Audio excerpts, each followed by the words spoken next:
বন্ধুরা, সকলে কেমন আছো? আশা করি সকলে খুব ভালো আছো। জয় মা দুর্গা কাঁথা স্টিচ সেন্টার থেকে আমি সমাপ্তি তোমাদের জন্য আজকে নিয়ে এসেছি হাত পিঠের একটা ব্লাউজ পিসের ডিজাইন। চলো দেখানো যাক। এই ব্লাউজের পিসটা রয়েছে খয়েরি কালারের ওপর, হাতে এই ধরনের ময়ূরের ডিজাইন করা রয়েছে। এটা একটা হাতাতে কাজ, এটা একটা ময়ূরের ডিজাইন করা রয়েছে।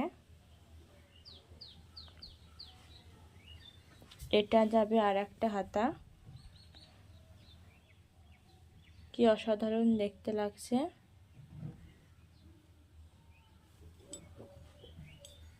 এটা যাবে পিঠের ডিজাইনটা, ব্যাক পোর্শনে পিঠের ডিজাইনটা দেখিয়ে দিচ্ছি। এটা যাবে পিঠের